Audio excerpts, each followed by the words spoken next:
Yes students, आज हम पढ़ने वाले हैं नरेशन। नरेशन शब्द इंग्लिश के नरेट नाम के वर्ड से बना है। नरेट का मीनिंग होता है कहना। नरेट एक वर्ब है जिसका अर्थ होता है कहना, और नरेट में हम सफिक्स या प्रत्यय जोड़कर उसे नरेशन बनाते हैं। तो नरेशन का मीनिंग होता है कथन। नरेशन दो प्रकार के होते हैं, एक होता है डायरेक्ट नरेशन और दूसरा होता है इनडायरेक्ट नरेशन। डायरेक्ट नरेशन जब हम किसी की कही हुई बात को, जैसे लड़की ने कहा सी से, सी ने कहा आई एम बिजी, तो इसका मतलब यह है कि हमने सी की कही हुई बात को जैसे का तैसा यथावत प्रकट कर दिया। ये डायरेक्ट नरेशन है। नरेशन जब डायरेक्ट दिया गया होगा तो उसमें एक रिपोर्टिंग वर्ब होती है और उसके बाद एक कथन होता है, रिपोर्टेड स्पीच होता है जिसे कथन कहा जाता है। जैसा देखिए मनीषा से, मनीषा ने क्या कहा? मनीषा ने कहा I am a student. Yes, narration Manisha से। मनीषा का नरेशन क्या है? उनका कथन है I am a student. Manisha के कथन को जैसे का तैसे हमने यहां प्रकट किया है।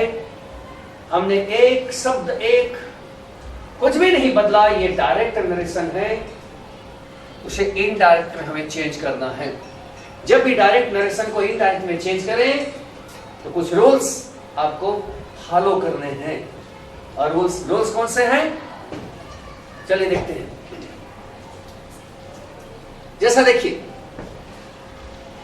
नरेशन में जब आपको डायरेक्ट देगा तो मान लीजिए सामने ही सेड लिखा है, तो याद रखिए नरेशन के शुरुआत में जो भी सब्जेक्ट होता है वो सेम रहता है। आप देख रहे हैं वहां ही लिखा है तो हम सेम उतारेंगे। अगर वहां सी होता सेम उतारते। Ram same, Sita same, Ragini same, they, I, you, he, we, जो भी सब्जेक्ट होगा हम उसे यथावत उतार देंगे। लेकिन उसके बाद जो वर्ब है सेड, इसे हटाना है। इसको हटा के हमें कोई दूसरी वर्ब लगाना है। तो सवाल यह आया कि हम सेड को हटाकर क्या लगाएं? तो देखिए जो आपको स्टेटमेंट दिया गया होगा, जो नरेशन दिया गया होगा, जो कथन दिया गया होगा, अगर वो वाक्य इंटेरोगेटिव है। इस उदाहरण देखिए, सी से, सी ने कहा are you a teacher of English. तो देखिए ये जो कथन है वो इंटेरोगेटिव है। तो हम सी सेड के बजाय हम सेड को हटाकर आस्क्ड कर देंगे। किसके आधार पे? जो स्पीच दिया गया है, जो नरेशन दिया गया है, जो कथन दिया गया है, उसके आधार पे। अगर आपका वो कथन, आपका नरेशन ऑप्टेटिव है, इच्छावाचक है, उसमें वेश किया गया है, तो याद रखिए ऑप्टेटिव सेंटेंस, इच्छावाचक वाक्य होने पर हम उस सेड को हटाकर वेस्ट कर देते हैं। और यदि हमारा सेंटेंस इंपेरेटिव है, इंपेरेटिव सेंटेंस की पहचान उसका सब्जेक्ट नहीं होता, अंडरस्टूड होता है, यू छिपा रहता है, तो ऐसी स्थिति में हम इंपेरेटिव सेंटेंस को ध्यान से पढ़ें। उसमें देखिए अगर उसमें कोई रिक्वेस्ट है तो ऐसे में हम सेड को हटाकर रिक्वेस्टेड कर देंगे। उदाहरण देखिए, ही से हेल्प मी। तो देखिए ये जो स्टेटमेंट है इसमें रिक्वेस्ट किया गया है, निवेदन किया गया है, तो हम सेड को हटाकर रिक्वेस्टेड कर देंगे।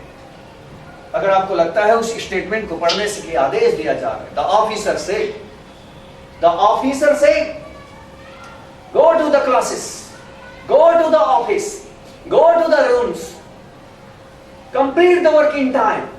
तो देखिए the principal, the officer, the commander, ये आदेश देने वाले लोग हैं। तो ऐसी स्थिति में हम अपने इंपेरेटिव सेंटेंस को देखते हुए हम सेड की जगह ऑर्डर्ड का प्रयोग करेंगे। और यदि आपको लगता है उस वाक्य में सलाह दी जा रही है, याद रखिए हमेशा अपने लिए रिक्वेस्ट करते हैं। आई से हेल्प मी, मुझे हेल्प कीजिए, मैं अपने लिए कुछ कह रहा हूं, माने रिक्वेस्ट कर रहा हूं।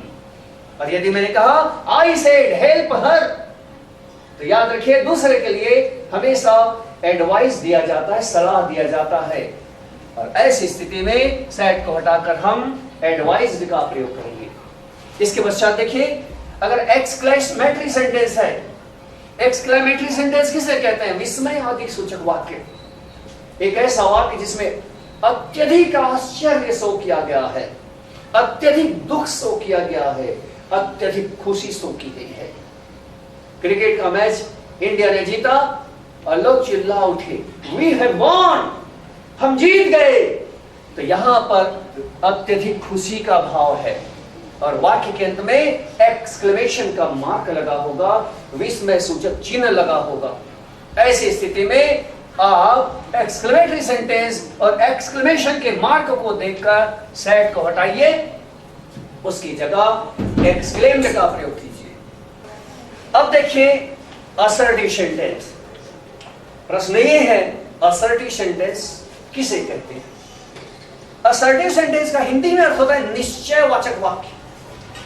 याद रखिए, कोई भी अफर्मेटिव सेंटेंस सकारात्मक वाक्य, कोई भी निगेटिव सेंटेंस, उसे दोनों को हम असर्टिव सेंटेंस के नाम से जानते हैं। देखिए, आपने एक वाक्य देखा, वो वाक्य इंटेरोगेटिव नहीं है। इंटेरोगेटिव नहीं है तो सेड की जगह आस्क्ड नहीं लगाएंगे। ऑप्टेटिव नहीं है तो सेड की जगह विश्ड नहीं लगाएंगे। इंपेरेटिव नहीं है तो सेड की जगह ना तो आप ऑर्डर लगाएंगे, ना रिक्वेस्टेड लगाएंगे, ना ही एडवाइस्ड लगाएंगे। और यदि आपका वाक्य एक्सक्लेमेटरी नहीं है तो ऐसी स्थिति में आप एक्सक्लेम्ड का प्रयोग नहीं करेंगे। अगर ये सब वाक्य नहीं है तो निश्चित रूप से आपका वाक्य या तो सकारात्मक होगा या नकारात्मक होगा। हिंदी में उसे, इंग्लिश में उसे अफर्मेटिव और नेगेटिव कहते हैं, लेकिन दोनों प्रकार के वाक्यों का एक नाम है असर्टिव। ऐसी स्थिति में आप सैड की जगह सैड ही लगाएंगे, सैड की जगह सैड लगाएंगे। लेकिन अगर सैड के साथ कोई ऑब्जेक्ट दिया है टू लगाकर, तो समझ जाइए कि आप उस सैड को हटाकर टोल्ड करने वाले हैं। जैसे इस वाले हिस्से को देखिए, ही सेड टू मी, और आप देख रहे हैं इधर जो सेंटेंस है वो अफर्मेटिव है। I am a teacher, she is a student, I am not a student. ये सभी वाक्य असर्टिव है, कोई अफर्मेटिव है, कोई निगेटिव है, लेकिन असर्टिव है। तो ऐसी स्थिति में अगर ये हिस्सा ना हो तो हम ही सेड का ही सेड लिखेंगे, लेकिन ऑब्जेक्ट है तो टू को हटाते हुए हम कर देंगे he told me, C told him. चलिए देखते हैं आगे। अब इसके बाद देखिए, आपने सेड को हटाकर अलग अलग क्रियाएं लगा ली। इंटरोगेटिव में आपने आस्क लगाया, आपको मैंने बता दिया। अब इसके बाद देखिए, उस सेड के बाद कामा लगा होगा। अब उस कामा को भी हटाकर आपको कोई संयोजक लगाना है, कनेक्टर लगाना है। सवाल आया कि हम कैसे वाले वाक्य में कौन सा कामा, कौन सा कनेक्टर लगाएं। देखिए, अगर इंटरोगेटिव सेंटेंस दिया है, आसानी से पहचान सकते हैं, क्वेश्चन मार्क भी रहता है, तो ऐसी स्थिति में कामा की जगह आपको इफ लगाना है या WH लगाना है। WH का मतलब आपको जो वाक्य दिया गया है उस वाक्य में what, when, where, why, who, whom, whose, how many, how much, whence, ये WH लगा है। तो समझ जाइए, उसी व्हाट या उसी व्हेन, उसी व्हाई, उसी वेयर, उसी हाउ मच, उसी को आप कामा की जगह उतार दीजिए। और यदि WH नहीं है तो ऐसी स्थिति में आप इफ का प्रयोग करेंगे। यदि आपको जो सेंटेंस दिया गया है वो ऑप्टेटिव है, उसमें विश किया गया है, तो ऐसी स्थिति में कामा की जगह आप दैट लगाएंगे। अगर आपका सेंटेंस इंपेरेटिव है, help me, help her, go to the classes, तो ऐसी स्थिति में इंपेरेटिव सेंटेंस में कामा को हटाकर टू लगाएंगे। और एक बात याद रखिए, जब भी आप कामा को हटाकर टू लगाएंगे तो टू के बाद वर्ब का हमेशा पहला रूप आता है। तो आप इस वाले में याद रखेंगे, टू के बाद वर्ब का फर्स्ट भाग। आगे देखिए, एक्सक्लेमेटरी सेंटेंस, विस्मय आदि सूचक वाक्य। जब एक्सक्लेमेटरी सेंटेंस दिया गया हो तो विस्मय सूचक वाक्य तीन प्रकार से आपको मिलेंगे। या तो व्हाट लगा के, what a beautiful seen it is, वो कितना सुंदर दृश्य है, व्हाट लगा के बना है। हाउ नाइस, हाउ लगा के बना है। और या तो असर्टिव वाक्य होगा लेकिन उसे एक्सक्लेमेटरी रूप दिया गया होगा, एक्सक्लेमेशन का mark. I am looted, exclamation का mark. I am undone, exclamation का मार्क। तो याद रखिए कि अगर व्हाट या हाउ लगाकर आपको एक्सक्लेमेटरी सेंटेंस दिया है तो उसी व्हाट या हाउ को आप कामा की जगह उतारेंगे। और आप देख रहे हैं इसमें सूचक वाक्य है लेकिन व्हाट भी नहीं लगा है, हाउ भी नहीं है, तो ऐसी स्थिति में आप दैट का यूज करेंगे। अब आपने देखा इंटेरोगेटिव के साथ ये लगाना है, ऑप्टेटिव के साथ कामा की जगह ये, इंपेरेटिव में ये, एक्सक्लेमेटरी में ये, तो बच गया लास्ट असर्टिव। असर्टिव में कामा को हटाकर आपको दैट का प्रयोग करना है। अब आगे देखते हैं, ये देखिए, he said I am happy, ये वाक्य आ गया। अब इस वाक्य में ही को हमने उतार दिया सेम। कथन के सब्जेक्ट को कैसे बदलें, ये जो कथन है उसको ध्यान से देखिए।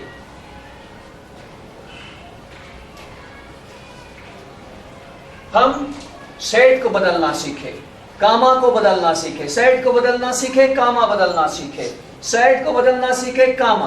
अब हम आ गए सब्जेक्ट में, जो हमारा कथन है, कथन का सब्जेक्ट कैसे बदलें। तो देखिए, आपने ही को उतारा, फिर सेड के बारे में फैसला किया इस वाक्य को देखिए।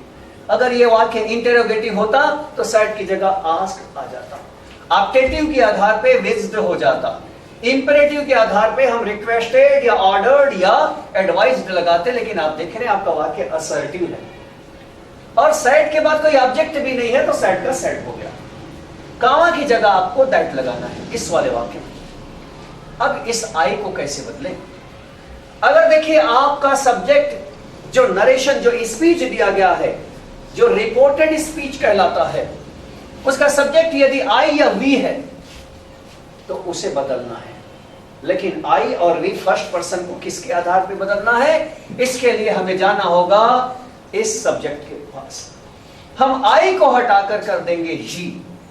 वी को बदलने के लिए भी हम सब्जेक्ट में जाएंगे, रिपोर्टिंग वर्ब के सब्जेक्ट में, और चूंकि यहां पे दे है तो वी को हटाकर हम ले आएंगे दे। याद रखिए, आई और वी को बदला जाता है, चाहे आई का कोई सा भी रूप हो, आई, me, my, we, us, are. तो आई और वी को बदलने के लिए हम किसकी मदद लेते हैं, जो रिपोर्टिंग वर्ब का सब्जेक्ट है उसकी जगह। तो यहां पे आई की जगह हो जाएगा ही।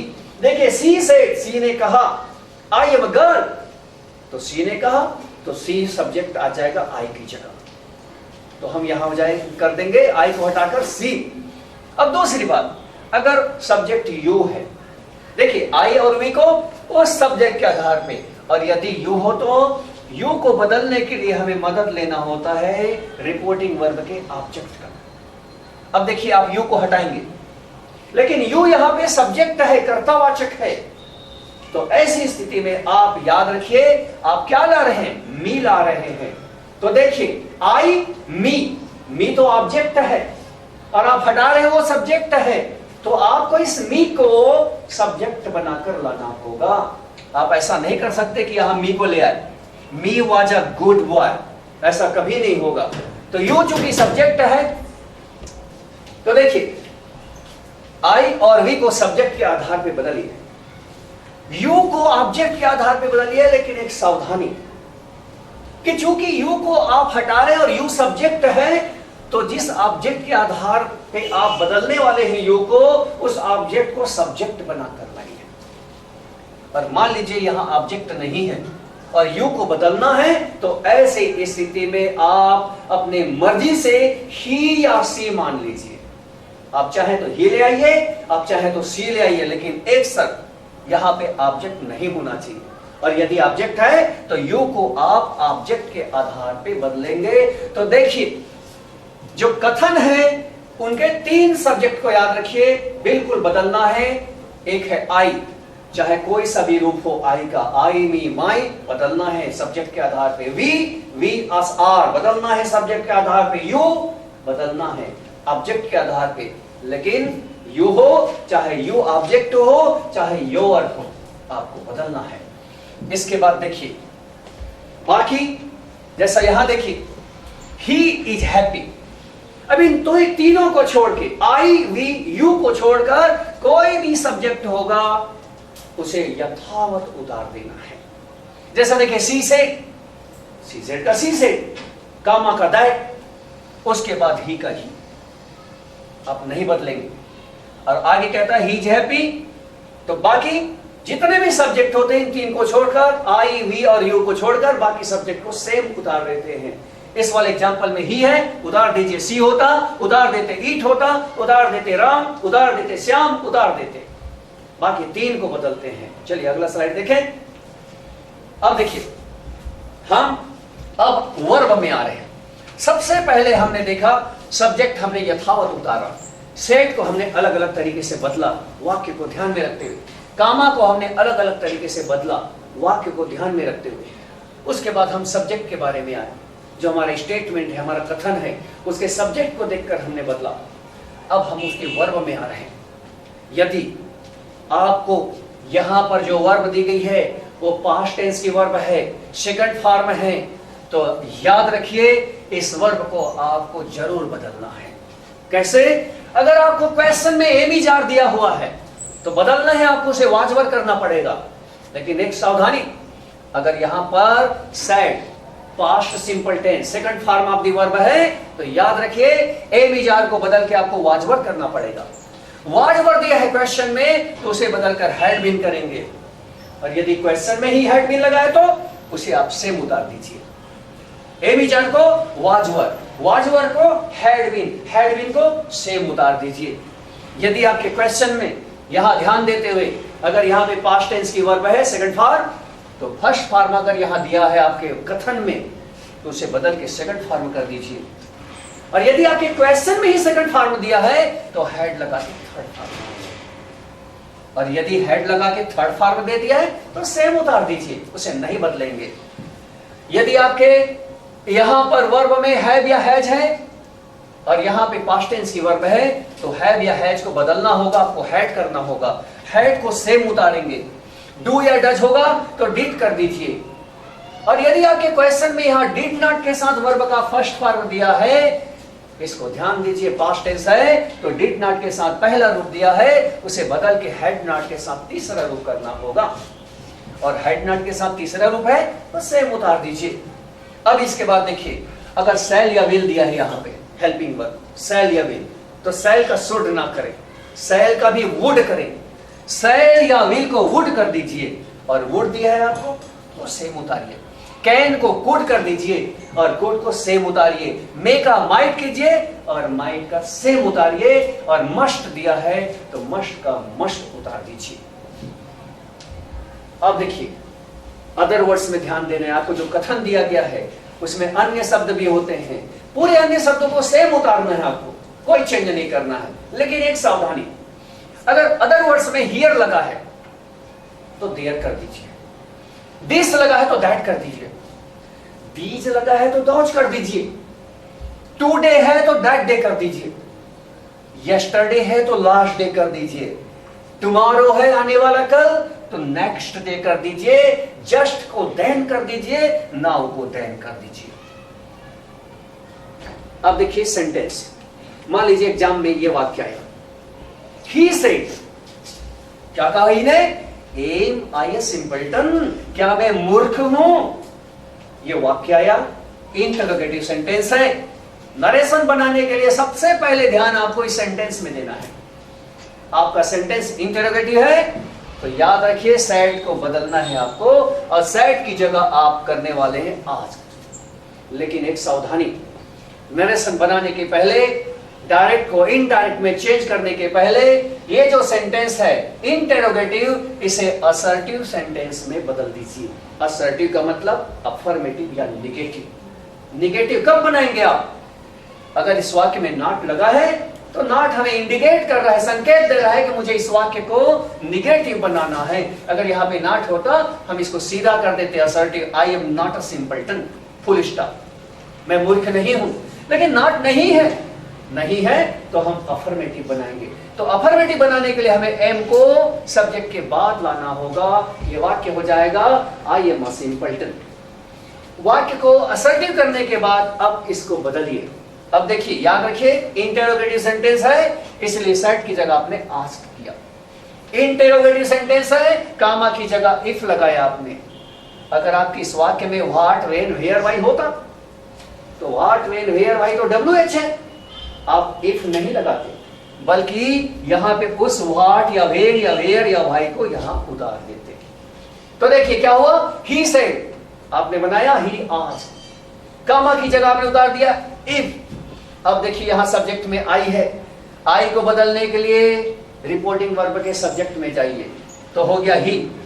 आप कैपिटल के बजाय स्मॉल लेटर में ले आइए ही। उसके बाद देखिए एम लगा है। अब याद कीजिए, मैंने कहा था थोड़े पहले वाले स्लाइड में एम इजार को वाज वर्ब कीजिए, लेकिन सावधानी, इसको देख लीजिए, पास्ट टेंस है ये, सेकंड फॉर्म। अब बिल्कुल एम इजार को वाज वर्ब कीजिए, तो देखिए एम इजार की जगह आपने वाज वर्ब किया, ही को ध्यान में रखते हुए आपने वाज लगाया क्योंकि सिंगुलर है। इसके बाद अ सिंपलटन अदर वर्ड है, अदर वर्ड्स है, उतार दीजिए। हाँ, कोई ऐसा शब्द होता जो समीपता का बोध कराता है, उसे दूरी सूचक बना देते। हेयर होता यहां तो हम कर देते वहां, दिस होता यह हम कर देते वह, हेयर का देयर, दिस का दैट, दीज का दो, जो आपने पिछले वाले स्लाइड में देखा। अब चलिए नेक्स्ट स्लाइड देखते हैं। एक और एग्जांपल देखिए, he said to me how did you become rich. ये भी इंटरोगेटिव है। इंटरोगेटिव है माने सेड की जगह आप आस्क्ड लगाने वाले हैं। और यदि इस वाक्य को आपने ध्यान नहीं दिया, एक गलती होने वाली है। आप देखेंगे सेड के आगे ऑब्जेक्ट है और सेड का कर देंगे टोल्ड, ये गलत हो जाएगा। याद रखिए, सेड के आगे ऑब्जेक्ट है, लेकिन सेंटेंस तो आपका इंटरोगेटिव है, और इंटरोगेटिव सेंटेंस को बोला नहीं जाता, पूछा जाता है, इसलिए आप करेंगे ही आस्क्ड मी। अब कामा की जगह हमें इफ या WH लगाना है। हम इस बार इफ नहीं लगाने वाले, क्यों? आप देख रहे हैं WH लगा है। What, when, where, why, how much, how many, ये सब WH है। तो आप वाक्य को पहले असर्टिव कीजिए। इस वाक्य को असर्टिव कैसा करना है? देखिए, how did you become rich. How तो कामा की जगह आने वाला है। आप याद कीजिए, 3 ऐसी सहायक क्रियाएं हैं, डू, डज, डिड, जो हमें निगेटिव इंटरोगेटिव बनाने में मदद करती हैं, लेकिन हम तो असर्टिव बना रहे हैं। हम या तो अफर्मेटिव बनाएंगे या निगेटिव बनाएंगे। तो ऐसे में 3 ये जो हेल्पिंग वर्ब है, डू या डज या डिड, ये चले जाती हैं, इनका प्रयोग हम नहीं करते। लेकिन डिड को जब हम हटाएं तो डिड हमें इशारा कर रही है कि मेरे आने से वर्ब का पहला रूप हो गया था, तो मेरे जाने के बाद इस वर्ब का सेकंड फॉर्म करना, तब आपका वाक्य सही में असर्टिव होगा। तो देखिए, हाउ का हमने उतार दिया, हाउ असर्टिव कर रहे हैं। डिड या डू या डज वो चले गया, तो डिड चले गया तो यू आ गया। बिकम पहला रूप है, तो डिड को हमने हटाया, तो बिकम का सेकंड फॉर्म हमने कर दिया बिकेम, और रिच का रिच। अब हम क्वेश्चन मार्क के बजाय यहाँ पे फुल स्टॉप लगाएंगे, क्वेश्चन मार्क नहीं रहेगा, फुल स्टॉप। असर्टिव किया आपने, अब चेंज कीजिए। देखिए, ही का ही, सेड का आस्क, टू को हर बार हटा दीजिएगा, और उसके बाद मी का मी। याद रखिए, सब्जेक्ट और ऑब्जेक्ट सेम लिखते हैं, और टू लगा होगा, टू को हटा देते हैं। अब हाउ का हाउ हो गया, एच हमने छोटा किया, ये कंजंक्शन का काम किया। अब आपके पास है वाक्य यू बिकेम रिच। अब यू को बदलना है। अगर यहाँ आई या वी होता तो हम मदद लेते सब्जेक्ट की, और हम आई या वी को हटाकर ही ले आते। लेकिन आप देख रहे हैं, यू को हटाना है। यू को हटाने के लिए हमें मदद मिलेगी ऑब्जेक्ट से। हम ऑब्जेक्ट के आधार पे बदलेंगे। यू सब्जेक्ट है तो मी का सब्जेक्ट बनाएंगे तो हो जाएगा आई। आगे देखिए, वर्ब का सेकंड फॉर्म। अब वर्ब का सेकंड फॉर्म है, फर्स्ट फॉर्म होता तो हम खुद सेकंड फॉर्म उतार देते नीचे। अगर यहाँ बिकम होता तो हम बिकेम लिखते, लेकिन आपने देखा था पहला रूप हो मेन वर्ब का तो दूसरा कर देना है, और दूसरा रूप हो मेन वर्ब का तो हैड लगा के तीसरा कर देना है। तो इसीलिए देखिए, बिकेम सेकंड फॉर्म है, उसे हैड लगा के बिकम, बिकेम, बिकम, ये तीसरा रूप कर दिया गया। तो हैड बिकम हो गया, और रिच का रिच। याद रखिए, नरेशन में सिर्फ एक मार्क लगाना है, डायरेक्ट को इनडायरेक्ट में फुल स्टॉप। इस प्रकार से हम इंटरोगेटिव सेंटेंस को चेंज करते हैं। अब देखिए हम पढ़ने जा रहे हैं ऑप्टेटिव सेंटेंस, इच्छावाचक वाक्य। ये ऐसा वाक्य है जिसमें हम विश करते हैं, WIS। May God bless you. Narration की शुरुआत बनाने की यहां से कीजिए, इस वाक्य को समझिए। इस वाक्य में कहा जा रहा है भगवान आपका भला करे, मे गॉड ब्लेस यू। ये विश किया जा रहा है, तो हम यहाँ पे सेट की जगह सेट नहीं लगाएंगे, सेट की जगह टोल्ड नहीं करेंगे, सेट की जगह आस्क्ड नहीं करेंगे, क्योंकि ये ऑप्टेटिव सेंटेंस है, तो सेट की जगह हम विश करने वाले हैं। लेकिन पहला नियम क्या कहता है? इस वाक्य को असर्टिव कीजिए, पहले सीधा कीजिए। मे को उठा के हम गॉड के बाद ले आएंगे तो गॉड में ब्लेस यू हो गया, ये सीधा हो गया, असर्टिव बन गया। अब चलिए बनाते हैं। राजू का राजू, सेट की जगह हमने देखा इच्छावाचक वाक्य है, तो हमने सेट की जगह विश्ड किया, टू को हटाकर मी का मी किया। ये पहला हिस्सा पूरा हो गया। कामा की जगह हमने दैट लगाया।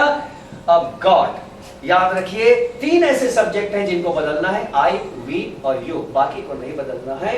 ये तो परमेश्वर है, तो गॉड का गॉड। अब वर्ब में आ जाइए। मे के बारे में लिखा गया था, मे का माइट, माइट का सेम, केन का कोट, कोट का सेम। याद रखिए यहाँ पे सेड है, पास्ट टेंस की वर्ब है, तो हम मे को बदल के माइट करेंगे। अब आगे भी हमें एक वर्ब दिख रही है, ब्लेश। ये मेन वर्ब है, पहला रूप। कहीं ऐसा ना हो कि आपने मेन वर्ब का पहला रूप देखकर दूसरा रूप कर दिया, गलत हो जाएगा। क्यों? मैंने नियम में लिखा भी था वर्ब का पहला रूप होगा तो दूसरा रूप कीजिए, दूसरा रूप को हेड लगा के तीसरा। यहां पे हम क्यों नहीं बदल रहे हैं? असल में आपको एक बात को ध्यान में रखना है, जब आप कथन को, स्टेटमेंट को, स्पीच को बदलें, शुरू में जो वर्ब मिली, जैसे यहां पे हेल्पिंग वर्ब मिली, आपका रूल कहता है इसको बदल दीजिए। हाँ, बदल देते हैं। मे को हमने माइट कर दिया, अगर यहां माइट होता तो आपका रूल कहता है आप नहीं बदल सकते, माइट का माइट उतारिए। ऐसी स्थिति में याद रखिए आगे वाली किसी भी क्रिया को आप नहीं बदलेंगे।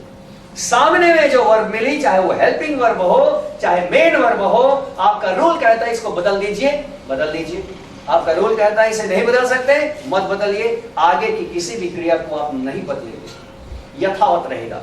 तो देखिए आपका रूल कहता है मे को माइट कीजिए, आपने बदल दिया। अब आगे आने वाली क्रियाओं को नहीं बदलेंगे। अगर यहाँ गो होता तो गो लिखते, प्ले होता प्ले लिखते, ब्लेश है तो हमने ब्लेस लिखा। अब आगे देखिए यू। 3 ऐसे सब्जेक्ट को याद रखना है, आई, वी, यू, जिसको बदलना ही है, चाहे किसी भी रूप में आए। आई के 3 रूप होते हैं, आई, वी, माई। वी के 3 रूप होते हैं, वी, एस, आर। यू के 3 रूप होते हैं, यू, यू, योर। यहां पे देखिए ऑब्जेक्ट के रूप में यू है। अगर इस वाक्य के शुरू में यू आता तो सब्जेक्ट है, लेकिन यू है तो हम मदद लेंगे ऑब्जेक्ट की बदलने के लिए। अब देखिए यू, यू, योर, ये सेकंड वाला यू है ऑब्जेक्ट, और आप देख रहे हैं आई, मी भी ऑब्जेक्ट है, इसीलिए यू की जगह आप सेम मी को उतार दिए। चलिए अगला देखें। ये हो गया ऑप्टेटिव। अब हम देखने वाले हैं इंपेरेटिव सेंटेंस। इंपेरेटिव सेंटेंस उसकी शुरुआत वर्ब के पहले रूप से होती है। मनाही होगा, सामने में डोंट लगा होगा। कभी कभी ऑलवेज लगा के भी इंपेरेटिव सेंटेंस आता है, लेकिन सब्जेक्ट नहीं होता। सब्जेक्ट अंडरस्टूड माना जाता है कि उसमें यू छिपा हुआ है। अब वाक्य देखिए, राजू से ओपन द डोर। राजू ने कहा दरवाजा खोलो, तो राजू आदेश नहीं दे रहा है, सलाह नहीं दे रहा है, आपकी मर्जी है तो खोलिए, नहीं मर्जी है तो मत खोलिए। वो रिक्वेस्ट कर रहा है। इसका भावार्थ पढ़िए। उसके आधार पे इंपेरेटिव सेंटेंस में 3 जो क्रियाएं बताई गई हैं, रिक्वेस्टेड, ऑर्डर्ड, एडवाइज्ड में से लगा दीजिए रिक्वेस्टेड, क्योंकि राजू हमें रिक्वेस्ट कर रहा है दरवाजा खोलने के लिए। तो राजू सेड का हो गया, राजू रिक्वेस्टेड। कामा की जगह इंपेरेटिव सेंटेंस में हमेशा टू लगाते हैं। और याद रखिए मैंने आपको कहा था वर्ब का पहला रूप हो तो दूसरा रूप कर देना, लेकिन एक नियम याद रखिए, टू के बाद हमेशा वर्ब का पहला ही रूप आता है, कभी दूसरा नहीं आता। तो इंपेरेटिव सेंटेंस में जब भी टू के बाद आप पाएंगे प्रश्न में आपको वर्ब का पहला रूप मिलेगा, आप उसे नहीं बदलेंगे, उसका पहला रूप ही उतार दीजिए। तो ओपन का पहला रूप ओपन और अदर वर्ड्स जो है द डोर यथावत उतार दीजिए। अगला एग्जांपल देखिए, the boy said let him go, let him go, उसे जाने दो। अपने लिए नहीं है, किसी दूसरे के लिए कह रहे उसे जाने दो। दूसरे के लिए हमेशा सलाह दी जाती है। तो देखिए लेट भी वर्ब है, लेट लेट लेट तीनों रूप, ये वर्ब है, इंपेरेटिव सेंटेंस है। द बॉय सेड, हमने कहा द बॉय एडवाइज्ड। आप चाहें तो एडवाइज्ड की जगह सजेस्टेड भी लगा सकते हैं।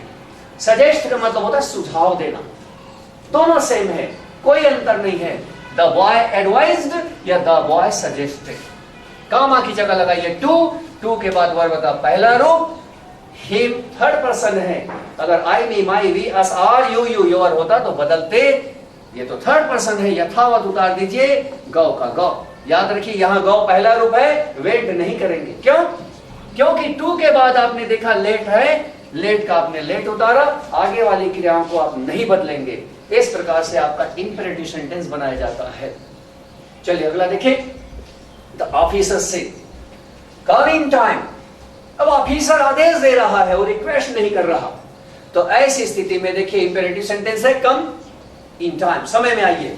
तो आप सेट की जगह कर दीजिए ऑर्डर्ड, कामा की जगह कीजिए टू, टू के बाद क्रिया का पहला रूप अदर वर्ड सेम उतार दीजिए, the officer ordered to come in time.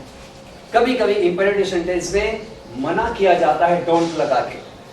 जब आपको कोई ऐसा वाक्य दे इंपेरेटिव सेंटेंस जिसकी शुरुआत में डोंट लगा है, मना किया जा रहा है, तो मना करने के लिए क्रिया याद रख लीजिए फॉरबिड। ये फॉरबिड से बना है। फॉरबिड फर्स्ट फॉर्म है, फॉरबिड सेकंड फॉर्म है, फॉरबिडन थर्ड फॉर्म है। क्योंकि साइड हटा रहे हैं तो हम यहां पर फॉरबिड सेकंड फॉर्म लेंगे। ही फॉरबिड, याद रखिए फॉरबिड का मतलब होता है मना क्रिया, वो एक निगेटिव क्रिया है, उसमें डोंट लगाने की जरूरत नहीं। तो जब भी ऐसा वाक्य आए डोंट को हटाइए, सेट की जगह आप फॉरबिड कर दीजिए, डोंट फॉरबिड में ही समा गया है।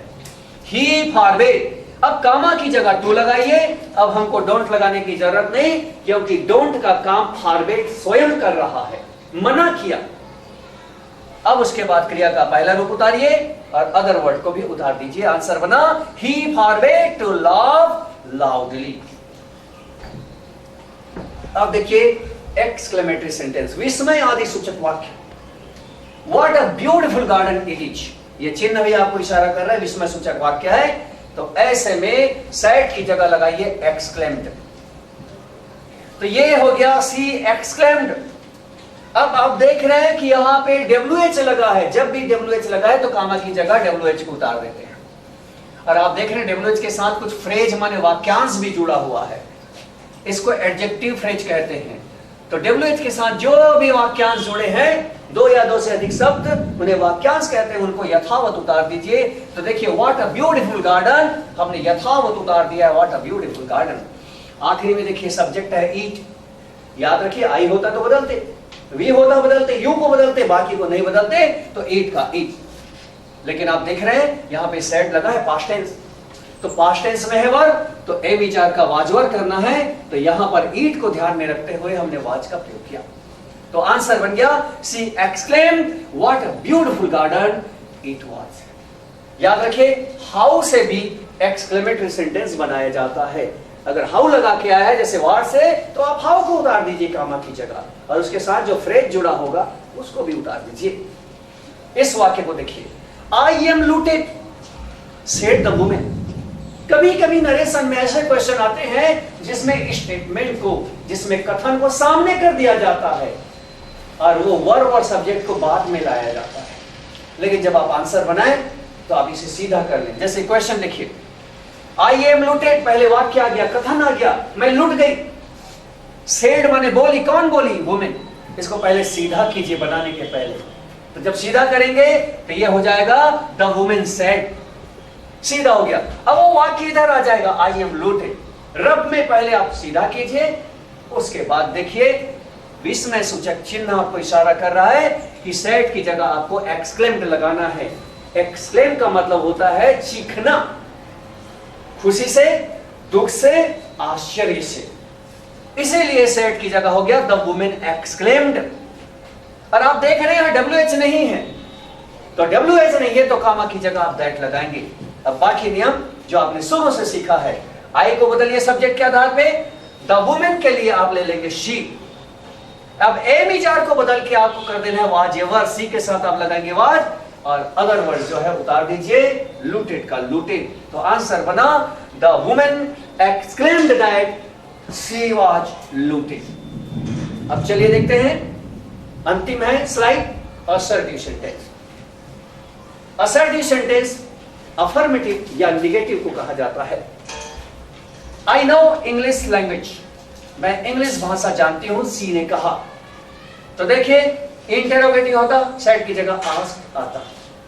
वो क्रिया आप देख रहे हैं, लेकिन आप देख रहे हैं अफर्मेटिव सेंटेंस है, तो अफर्मेटिव या निगेटिव का नाम है असर्टिव। तो ऐसी स्थिति में सेट की जगह सेट किया आपने। अगर सेट के साथ कोई ऑब्जेक्ट होता तो टोल्ड कर देते। तो देखिए सी सेट, कामा की जगह दैट। अब आई को आपने सब्जेक्ट के आधार पे बदल के सी किया। नो क्रिया का पहला रूप है, उसे आपने दूसरा रूप किया, अन्य शब्दों को यथावत आपने उतार दिया। अगला वाक्य देखिए, यू आर माई फ्रेंड। इस बार आप देख रहे हैं ऑब्जेक्ट भी है, इसलिए सेट की जगह आपने टोल्ड किया। सेट का सेट नहीं, सेट का जब ऑब्जेक्ट ना हो। ऑब्जेक्ट हो तो सेट का टोल्ड, टू को हटाते हुए ऑब्जेक्ट उतार दीजिए। सब्जेक्ट और ऑब्जेक्ट सेम उतारना है। ही सेड टू मी बन गया ही टोल्ड मी, कामा की जगह दैट। अब बारी आई यू को बदलने की, तो ऑब्जेक्ट के आधार पे यू सब्जेक्ट को हटाकर आप मी का सब्जेक्ट बनाएंगे आई। ए विचार की जगह वाज या वर, आई के साथ आपने लगाया वाज। अब आप देखिए माई लगा है, याद रखिए आई का कोई सा भी रूप हो, वी का कोई सा भी रूप हो, यू का कोई सा भी रूप हो, बदलते हैं। तो माई को बदलने के लिए हम सब जाएंगे सब्जेक्ट में। याद रखिए ये पजेसिव है, आई मी माई, और वहां पे है ही, तो ही का पजेसिव बनाएंगे तो ही हिम हिज। तो इसीलिए माई फ्रेंड की जगह हो गया हिज फ्रेंड। अब इसको देखिए, यदि आपको कोई ऐसा वाक्य दिया गया परीक्षा में जिसमें मुहावरा है, honesty is the best policy, पूरे के पूरे मुहावरे को यथावत उतारना है, कुछ भी नहीं बदलना है। यदि उसमें कोई कहावत है, tit for tat, no pain no gain, no mind no fine, ये सब कहावतें हैं, सेम उतारना है। और यदि कोई ऐसी बात बताई गई है जो परम सत्य है, अकाट्य सत्य है, यूनिवर्सल ट्रुथ है, तो उसे भी आप सेम उतारेंगे। जैसे the earth moves around the sun, आप इसको बदलेंगे नहीं। क्यों? ये सत्य बात है कि धरती सूर्य का चक्कर काटती है, और यदि आपने बदल दिया तो क्या हो जाएगा? काटती थी, तो आजकल बंद नहीं हुआ, अभी भी काटती है। तो कोई ऐसा वाक्य जो अकाट्य सत्य हो, यूनिवर्सल ट्रुथ हो, तो उसे सेम उतारते हैं। देखिए he said strike the iron while it is hot, ये मुहावरा है। ही सेड का ही सेड, कामा की जगह दैट, बाकी पूरा का पूरा मुहावरा सेम उतार दिया। आगे और धन्यवाद। नरेशन समाप्त हुआ। Thank you very much.